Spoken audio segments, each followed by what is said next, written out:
Welcome to the Posture Dojo. I'm your host, Sam Miller. Join me on a journey of postural transformation. At 18, I was diagnosed with an 85-degree kyphoscoliosis and unable to undergo surgery. I spent years neglecting the reality of my posture. By 33, its impact became overwhelming, affecting my digestion, lymphatic system, and immunity. Driven by the need for a solution, I immersed myself in restorative movement, corrective breath work, and aligning gymnastics. Through these holistic practices, I defied gravity, rebuilding my body from within. Join us each week as we bring on experts from various fields to delve into practical techniques addressing postural challenges. This week, we have Zeena, who I'm seeing has been coaching in some of the largest office cubicle beehives in the world, helping people with their ergonomics and their posture. Zeena, who are you and what do you do? Well, thank you, Sam. Yes, my name is Zeena Dhalla. I'm a postural alignment specialist. I'm certified through the Ep2 method. I'm also an ergonomist, and I help individuals and teams get out of pain. I help desk warriors get movement back into their life. I help employees learn how to set up their desk correctly. So yeah, I do it all. And as you mentioned, one of my biggest customers, I'm very blessed to work with Google, Microsoft, Deloitte, a lot of the bigger companies in the recent years. So yeah, I love what I do. I'm really passionate about this, and I'm really excited to be Beautiful. here. How would you know how many people you've guided or helped with postures at this point? Oh goodness, I've taught over 300 workshops virtually, and I would say we'd average about 40 people in a workshop. So you can do the math. Yeah, a lot, thousands of people That with their I'm one-on-one. postures, So and yes, in particular, people who absolutely, are yeah. working on their PCs most of the day, right? Correct. Yeah, I specialize in helping the human body that was not designed to sit all day long or even stand all day long. I consider myself an expert in trying to help those beings be healthier, move more, and improve their posture so that they feel better throughout their day. What is the most common issue that you see in these types of environments? Yeah, it's really the immobility at the end of the day, right? So of course, we could get a better chair, we could get a better desk, we can get a better mouse and keyboard, but if you don't know how to use those pieces of equipment that I just mentioned, then it's not going to benefit you. And if you're stationary, using those pieces of equipment over and over again for hours on length without taking the breaks that your body needs, you're still going to kind of end up in an unhealthy place, So I would say, yeah, trying to get movement back into the life is what we need to be focused How on. do you define somebody's best posture? Yeah, it's a great question. So when we're looking from the front angle, I really like to try to find as much symmetry as possible. We're not aiming for perfection, but if we're looking from the front and we see that the shoulders are uneven or the hips are uneven or there's a rotation in the body, so there's a twist happening where maybe, like in the case of scoliosis, where you'll see that sort of rotation that happens where a rib will be closer to a hip and a rib will be further from a hip, or hands will be in the front or the back of the body differently from right to left. That's what we're looking for from the front, is trying to regain that symmetry. And then from the side angle, we're looking for a plumb line, so ear over shoulder, over hip, over knee, over ankle. And then, a nice lumbar curvature that isn't too excessive, that's hard to explain without showing on camera. And then a nice sort of curved mid-back, or like straight mid-back with the perfect cervical curvature. It's hard to explain on a podcast, but generally, if we can find that alignment with the ear over the shoulder, over the hip, over the knee, over the ankle, that would be what would be defined as good Yeah, posture. I'm seeing a lot of different advice. I think a lot of us are realizing, okay, the perfect posture is not, sitting up straight and finding that perfect, desk chair combo. It is this variability, right? And at the moment, I think the best posture throughout the day to kind of aim for is whatever's comfortable for 15, maybe 30 minutes at a time, and then you're changing that whether you're sitting, standing, and then kind of in those positions being mindful with your breath. Absolutely. And actually, what I described to you was stationary posture. There's movement posture too, right? So when we're looking at someone's gait cycle, when they're walking, how the cross patterning is happening, how the heel is hitting the ground, how the toe is coming off the ground, what the hips are doing. There's so much that we can talk about with movement and just walking alone, squatting, standing. So it's all part of the puzzle. Breathing being a significant part of that, as you mentioned. I know breathing is really big in how you help yourself recover. And so, yeah, when someone asks me perfect posture, I'll give them the visual imagery, but also the movement and how we move and show up in life is really What important. what solutions have you seen in these more office type environments that allows for people to change this? Is it like a combination of the sitting standing desk? What do you think is like an ideal office, where you're working, I guess, majority on the PC and some phone? No, great question. I love sit-stand desks. And I know there's a misnomer that if you get a sit-stand desk, you should be standing the whole time. It's really not that, because being immobile and stationary in your standing position is going to be almost as bad as immobile and stationary in your sitting position. So really, ideally, someone would have a sit-stand desk that has a setting where you press the button and it goes straight up. In fact, I have that, but I'm not going to do it now while I'm recording, because who knows, sometimes wires can get caught. But yes, you want to be able to go up and down throughout the day, usually a 30-minute stand followed by a 1 to 2 hour sit and back and forth.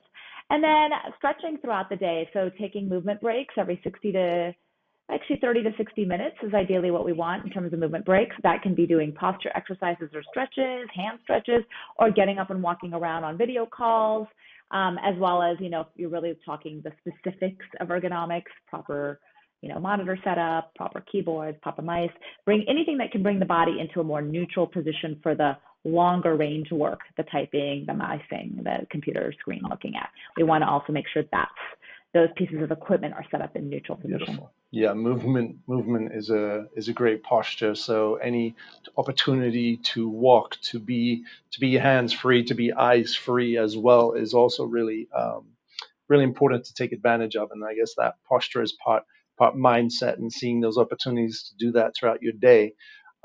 Let's go to the eyes, and let's go to maybe a newer part or a newer field in ergonomics, which is phones. Personally, I've moved a lot of my workflows to my phone, and that's kind of a different setup. I've seen you've suggested some. Maybe you could walk us through some best posture practices, or some ergonomic friendly postures for using the phone. Absolutely. I love it. Thank you for asking me that question. All right. So, the biggest thing with the phone is that we're constantly looking down at it, right? And so there's a lot that happens. And Sam, I know that you talk about this with the work that you do too, is it's not just the tension on the neck that happens where we're looking down, but it's also what happens to the rest of the body, right? The chest collapses, the lungs get repositioned, digestive system starts to shut down, the breathing becomes more shallow, right? So it's more than just the looking down at the neck, which tends to be what people focus on, is that sort of tech neck type of thing. So there's a lot that happens. So I like to encourage people to try to keep the phone directly in front of the face as much as we can, so that you don't have to get that flexion of the thoracic spine. So I'm going to back up so people can see me, and I'll try to describe it as best as I can. But if you're sitting in a waiting room, for example, okay, instead of crossing the legs, rounding the lower back and mid back, crossing the arms and kind of looking down, which is what I see a lot, right? There's a lot going on. We get that collapse. Yeah, I'm sure you know what I'm talking about here, the body's inability to kind of breathe and expand through that rib cage. So instead, I would separate the knees, place the feet flat on the ground, hinge from the hips, bend over from the hips, place the elbows onto the knees, and then you're looking down at your phone this way, so your head is still in alignment with your spine. You get a nice deep hip flexion, which is really good for the spine, and you get a nice sort of extended upper back spine here. You can kind of use your elbows to push into the knees for this position. So that would be position number one. In terms of it, if you're working at your workstation and you're at your desk, you can place your elbows on the desk and have your phone directly in front of you, right? So if you've got your elbows resting on the desk here, you don't want to hold it up for too long because that can create a lot of tension in the neck and shoulders. But if you have something that you can rest your elbows on, that would be great. And then in terms of a standing position, hard to, standing, you're going to hold it up in front of you. You're going to get a lot of tension in your neck and shoulders. So when you're typing, I would say you can maybe put the head down for that. But again, try to think about not collapsing the chest and the rib cage too much. Or I like to, if you're scrolling, maybe place one hand across the waist, the other elbow on top of that fist, and that can kind of let that holding arm rest for a second, and you can scroll through your phone, and then obviously encouraging it being done on both sides, because a lot of what's happening with our technology is the asymmetry that's happening from right to left, right? So we're not, we're constantly mousing maybe with one hand, primarily the right hand, or constantly holding our phone with one hand. And if that happens continuously for days and days on end, we can get a lot of those repetitive stress injuries. Beautiful. Thank you. Those were awesome. I'd like to kind of continue on that a little bit. And this is, I got to give credit to Paul Check for bringing my attention to this. But the eyes, and they're either, whether they're looking down at our phone, and that's really kind of creating that forward neck kind of collapse, right? Which is increasing the weight of the head on the whole structure, causing the pain and the tension in the neck sometimes. And so in kyphosis correction, kyphosis forward neck, I've been working a lot with the head lever from the tongue to the jaw to the nose breathing to the occipital, the back of the head, and how that is essentially kind of a lever we have at the top of our spine as we're doing different movements and breath work. And then adding in the eyes in this. And now the eyes actually have, connections all the way through to the occipital, and you can actually feel your eyes in the back of your head when you're moving them left to right. You can actually feel your eyes, and to me, that's like this, like a leveler. Those construction levelers with the little green bubble in the middle.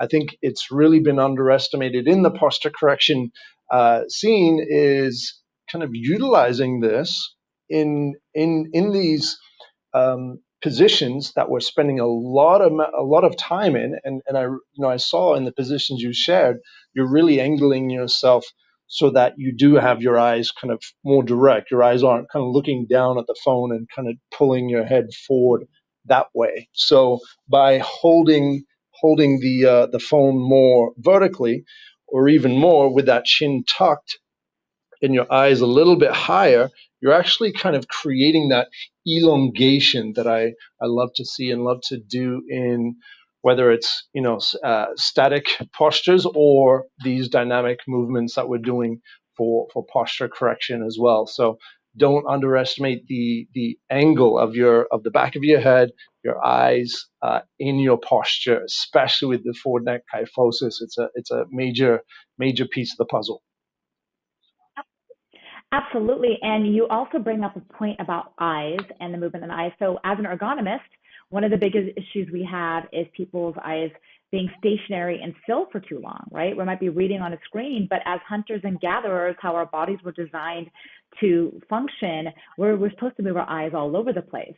So getting back to the mobility thing that we were talking about earlier, or getting the body moving, doing eye mobilization exercises is something that I really promote as well. So like, for example, if everyone just takes a moment and sits up tall, and if you take your hand and place it, just like Sam was talking, in the back of your head, so right above your neck, and then you just take your eyeballs and move them from right to left, you'll feel muscles moving back there. You'll be able to feel, I'd go a little bit lower, Sam, maybe hand like at the base of your neck, lower. Yeah, I'm good. Yeah, down there. Yeah, right there. Perfect. Okay, I can't see where your hand is.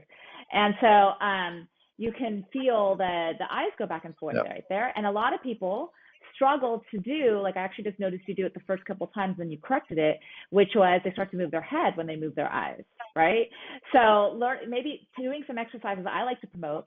And by the way, there's some tricks you can do. So for example, you can like check your range of motion. So maybe lift your arm up and see how high it goes, and then do some eye exercises and retest your range of motion, and you will notice you'll get more range of motion because your eyes were designed to move, and if they haven't had their full range of movement, the brain starts to interpret that in ways of shutting down the muscles around the eyes as well, which would be the neck muscles, right, or the shoulder muscles.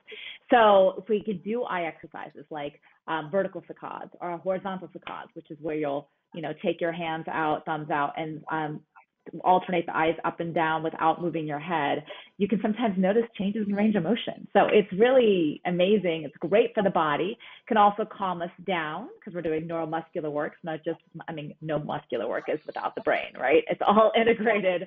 But yeah, I love integrating eyes into posture movement as well and ergonomic work. We actually teach a class called 5 visual exercises for your daily life, and we can go through the different visual exercises that you can do at your desk. Beautiful. I personally love the Infinity 8 eye movements. I think the 8 Yes. Infinity shape is great just to cover the whole range of motion. Same thing with the hips. If we're moving those around, getting Infinity kind of flows in there are amazing for it as well. Absolutely. So in terms of the eyes too, I love the clock. I don't know if you've done the clock where you'll do a 12 and a 1 o'clock and a 2 o'clock and just kind of work your way around and sort of see. And you can tell too where you're weak. So just like if you were to do hip work or back work and you can go, okay, that part of my back is strong, but that part of my back is weak, you can feel it on your eyes. So you'll feel in certain directions, certain strain. You might like have a slight headache or, something like that that sort of hits you in that position. So yeah, you can do that. And then in terms of the hips, yeah, I love the figure 8 that you mentioned because that sort of movement works the femur bone in internal and external rotation and abduction and adduction. So you're genuinely working all ranges Covering of the motion there. bases. And that's, again, back to Yeah. mobility. Covering the bases, Uncovering exactly. We could also do uncovering parts of our system that have shut down, it seems, right? well, yeah, I don't know if you've noticed this with the work that you do, but I've noticed that when people walk and they tend to walk with their feet turned out. And so what we've lost is that ability for those feet, so your femur bones or your thigh bones, right? They connect into your hip and they need to be able to turn out and turn in. And when we walk and we plant our foot and you take that foot behind you, the femur has to be able to turn in. If it doesn't, it's very slight. You can't really see it like visually if you're not, if you're looking for it, but there is a slight internal rotation that happens. If we're not taking that movement, it shows up elsewhere in the body. So doing movements like the figure 8 that you described can really work that range of motion, get us lubricated, so to speak, in that range of motion. You briefly touched on the neurosystem, the neuromuscular connections that we have. I've really been intrigued by the theory of Dr. Roth in the 70s, who made a hypothesis that a lot of scoliosis, a lot of the idiopathic undiagnosed scoliosis, was potentially caused by some restriction of the central nervous system, inhibiting the spinal cord in some way as the vertebrae the spinal column, the vertebral column continued to grow, and that freezing of the spinal column the freezing of the spinal cord while the spinal column continues to grow creates a warping effect that looks like scoliosis, like when you have kind of a drawstring and it's bunched up a little bit, on your pants drawstrings and it's bunched up. It has that same warping effect, that derotating kind of warp that happens in the scoliosis. And as I've been going deeper and deeper into my work and my own personal experience, when I'm able, I'm practicing various methods, whether I'm going to sleep, whether I'm awake, whether I'm in these, these primal positions, these deep squats, some of these, Schroth method gymnastics. In all of these positions, I'm benefiting not by, forcing and pushing and trying to elongate. I'm allowing my mind, and I'm choosing my words carefully here, allowing my mind to relax and allowing that space to happen. And I feel incredible alignment. It seems to Yeah. relax that spinal cord and allow that spinal column to align. So let's dive into that. What do you like? What do you get in that area in terms of relaxing the central nervous system and spinal cord in various practices? Oh my goodness, so much to say. I love it. Okay, so yes, 100%. So people have this misnomer that when I talk about the plumb line, ear over shoulder, over hip, over knee, that it's about a stiff plumb line. No, we need to achieve this plumb line, just like you're saying, through neuromuscular changes, through the body, without even having the brain, without even to think about it too much, being able to find this positioning, right, in a way. And relaxing and changing the mind, trying to get the mind to relax or to let go of certain things is a really important piece of that. So in the Egoscue method, we have a different kinds of exercises that we use to align someone's body. So we can do, like you were talking about, an athletic Trikonasana pose against the wall. Okay, we call that triangle pose. We could do something like that. It's pretty athletic, right? Lots of muscles working, lots of internal, external rotation happening, and flexion. So there's a lot of stuff going on there. We have those kinds of exercises. We have isometric contractions, which are all about firing a muscle and then relaxing a muscle, right? Because the muscle has to be contracted, but it also needs to know how to relax. So we have isometric contractions. We'll have just a regular stretch that you might hold for a minute on each side. That's sort of your standard static stretch. You're going to have some dynamic stretches. But then the one thing that makes Egoscue unique, although maybe not so unique because it sounds like you've done some of this work with your work that you do, is we have these long hold stretches.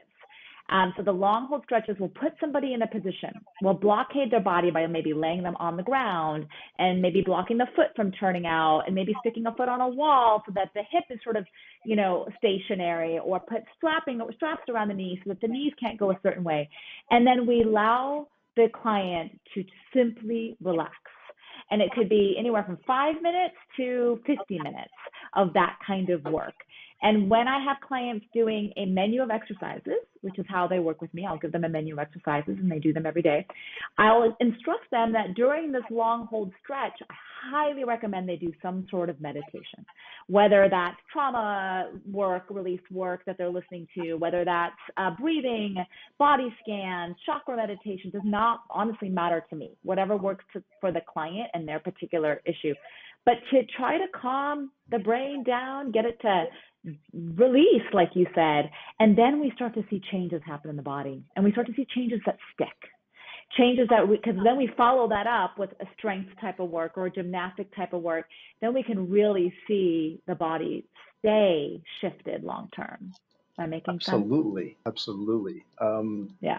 How do we let go? How do like that specific practice and in all of those different positions that you described, that key is okay. Try even just I'm careful about trying, because trying is an intention, and intention is literally intention. So this release, this letting go, and when I'm in some of these positions, I let go and I think I've let go. And then, or sometimes it's, myofascial work on the medicine ball. And I think, okay, I've let go. It's melted. I'm through. And then I'm like, whoa, okay, no, I'm going a deeper layer. Like it takes a lot of time. But what's your best tip for relaxing and letting go in these positions to allow that to happen? Oh, such a good question. And it's going to take me into a slightly different realm, which is mind body work. So if you don't mind, I'm going to departure a little bit. But I think that a lot of what we hold on to in our bodies, so be it a tight hip flexor, be it a locked up rib cage, be it a neck that won't turn, oftentimes comes from our emotions and our trauma. And so I'd say almost all the time it comes from our emotions and trauma. And so I think the best solution to that is less just laying there and trying to get it relaxed. I mean, those things you can do, awareness, mindfulness, really important. But I consider that kind of like the stretch surface layer. Let's go deep. Let's figure out what's the root cause of this particular muscle tightness. And that can come down to what happened to you in your childhood, what your triggers are, right? What your traumas are. I have been able to overcome a 15-year-long pain, pelvic floor related pain with muscles that stayed chronically tight. And the hard thing about pelvic floor is they're hard to access, and I was able to overcome a lot of that through understanding my triggers and understanding what around me in my childhood and things of that nature that was creating me to hold on so tight. So for specifically, I'm obviously not going to be, the person the practitioner, so to speak, that I'd recommend for that, because I'm not certified or trained in that. But therapy is really great, obviously. I'm a really big fan of EMDR work.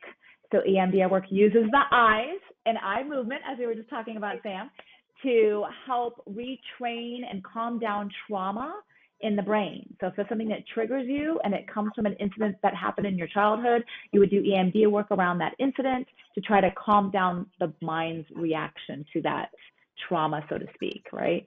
I'm also a really big fan of inner child work. So understanding what you were missing as a child and giving that reparenting to yourself, that can really hugely make progress in this regard. So I'm always encouraging my clients to look a little deeper if we are at a roadblock. So if we have gotten to a point where there is a part of the body that's not shifting or not moving the way that it should, then let's go deeper. Let's figure out why the brain is still holding on to that posture deviation. Beautiful. I'm in agreement with all of that, and yeah, it is a important part of the process. These things can begin at a very young age, and they can be held for so long that we may not even know that they're there, and that's potentially the most challenging part of transforming and healing is becoming aware of these things, like realizing that we're actually holding these muscles that we don't even know exist, that don't need to be held like that. And in order for us to completely relax, to allow that expansion, that elongation, and that alignment, we have to arrive to that awareness. So yeah, this is I guess this is where I'm exploring in this space, and yes, going to the scene of the crime, I think is necessary. It's hard, but necessary to understand where we're at. If we spend our lives, standing up straight and ignoring that we have this weakness or this tightness in our posture, and we're just trying to hide it and stand up, we're creating additional compensations and locking in a lot of those issues. So it can be a raw, heavy process to let go and collapse and go in and go deep and go to that original scene. But that is where healing begins. 100%. And if I could give a personal story around this. So a couple of years ago, I was struggling with some sort of neck and shoulder pain. And that is really frustrating as a postural alignment specialist, because you're looking at yourself in the mirror and you're like, I look great and my body should be functioning properly. What's happening on the inside here that's causing this problem? And a client at the time turned me on to a company, and I'll give the plug, Curable, big fan. It is an app as well as a program that really digs deep into sort of the psychology and the awareness, the trauma, the emotional trauma behind physical issues. And so I had, downloaded the app, and I was doing some of the activities in the app, and one of them was a meditation. And the meditation asked me to really kind of open and release my mind and think deeper, pull the layers apart. And it was maybe the second or third time I had done the meditation. So I was sort of familiar with where it was going to take me. And finally, one day I'm lying still and it hits me, this has to do with failure. This has to do with the fear of failure. And I, at the time, had been working on a new project, something I was really nervous about, something that I had imposter syndrome about, for sure. And so I took that information in my brain and did a little bit of journaling around it. And the next day, pain gone, virtually gone.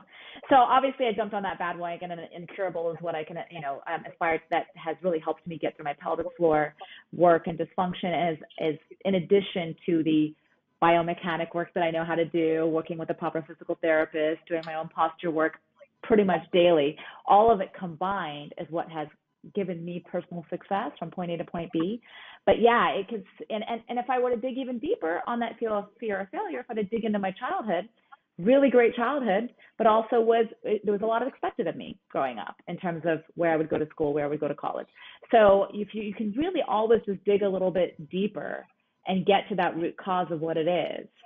So now obviously I know my triggers, and I'm able to speak to them and recognize when sometimes I'm pushing myself harder than I need to, and give myself a pat on the back when I need to, because I'm not failing in life. I'm actually doing pretty darn good. So I'll take it, you know. Amazing. I mean, that is the right way to look at postures, right, from these multiple dimensions, and it's as if the body is a giant biomechanical organism to carry around the sensory processing brain, right? And if things are going on Yeah. up here, it can show, and the body keeps the score. Is an amazing one on that. When it comes to uh, resetting the slate, I've recently found that relaxing either before bed. You could do it in a gym, but it's probably more appropriate at night when you're going to sleep, when you're relaxing, or even when you're waking up and there's that twilight zone in between sleep and awake, and you're in this highly relaxed state. Um, I've found a lot of benefit in the kyphoscoliosis alignment to enter a deep state of relaxation in the fetal position, being mindful of my eye posture and occipital position there to elongate and extend the spine. That that state, I've felt some incredibly deep alignments happen. So I would recommend that. Very easy one to try, because we're already curled up and relaxed in that at that time. So it's a great pose to go into. I love that. And I mean, so you're basically speaking to going into deep flexion, both thoracically and lumbar flexion. And then, I mean, I'm assuming deep breaths that kind of expand the rib cage. And yeah, exactly. Eye placement's really important for that. I teach a little morning, a mini class for corporate on evening exercises before sleep, and then exercises when you wake up in the morning, pendiculation, sort of that stretchy that you do in the morning. So I love that you found what works really well for you, especially probably for your scoliosis. But same thing for anybody. I think bringing the body sort of calmer into that flexion position is really important. And then the opposite when you wake And up. So getting out of bed, yeah, doing some maybe some cats and dogs or cat cow as you might call it. Just some shoulder rolls, moving into like a little bit of extension. Yeah, and then just starting to kind of open up the heart to the sky. So you can think of it from a biomechanics standpoint, and then you can think of it from an emotional standpoint. So we're going to wake up now, and we're going to open our energy. We're going to give it to your crown chakra or whatever you believe in, whatever deity you might believe in. You're going to sort of open up that spirit and open up your chest at the same beautiful. time. Yeah, it's covering the bases, feeling those ranges of motions. There's a lot of in Yeah. scoliosis, obviously cobra isn't something you want to overextend because you've already got a hyper extension in the kind of lumbar spine and going into positions. So a lot of people think, oh, I just shouldn't go into extension. Oh, you do want to feel like where's your range of motion? That's not the dangerous or the risky or the ill-advised part. The part is, it's about feeling these ranges of motions, understanding your body in those positions and what's limiting you in those positions, what's tighter, what's not. It's I think a very useful part of that first phase, which is that awareness in terms of figuring out kind of where you're at. Um, I do want to add to that that that flexive, fetal position state. It's the fetal position because that's the original form when we started forming our spine in embryo. It is in that flexive Yeah. state before we kind of develop the Yeah. curves to start dealing with gravity. Right. So I love going that. back, Yeah, cleaning the absolutely. slate completely before we kind of stand up for The the day. child, coming back to the little child. Exactly. Yeah, exactly. Coming back to our little child, right? That I was just saying, getting back to the Hmm. root of it all.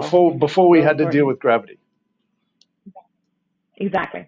Exactly. And then we should probably be renaming this particular series called Posture from the Inside Out. Exactly. Yeah, love Yes. it. All right. We can wrap up here. Any last words around, I guess a message that you would share to other people who are, figuring out their relationship with gravity right now? Yeah, absolutely. So I would start with the inside out. Look at the emotional work, look at the trauma work, and then, find practitioners for that. It is there's plenty of practitioners like us out there that you can work with one-on-one, or courses that you can take that will help kind of guide you through some of the emotional trauma work. And then coming up a little bit of layer, let's look at the fascia. Let's do some, foam rolling or stretching or massage work. And then let's look at strength. Where are you strong? Where are you weak? Where are you tight? So, and then let's look at breath and how are we breathing? And then finally the eyes, and where are they and how are we moving them? Those sort of 5 layers, starting kind of deep down in that root chakra up through the body. If you can hit them all at some point on your journey, a little bit here and there, I think you'll be in good shape. Beautiful. Thank you very much for sharing your work and your insight and your perspective, Zeena. Where can people enter your world, and what do you have to offer them in that world? Absolutely. So I work with individuals and I work with corporate teams. So for individuals, I do postural alignment therapy and individual ergonomic assessments. For teams, we can be your outsourced ergonomic team. Also, we can do wellness workshops in posture and ergonomics. So you can find me at verticalign.com. It's verticalign.com. And again, my name is Zeena Dhalla. All right. Thank you very much. Thank you, everyone, for listening. We wish you the best on your postural journey. We'll see you in the next episode. Thank you for having me.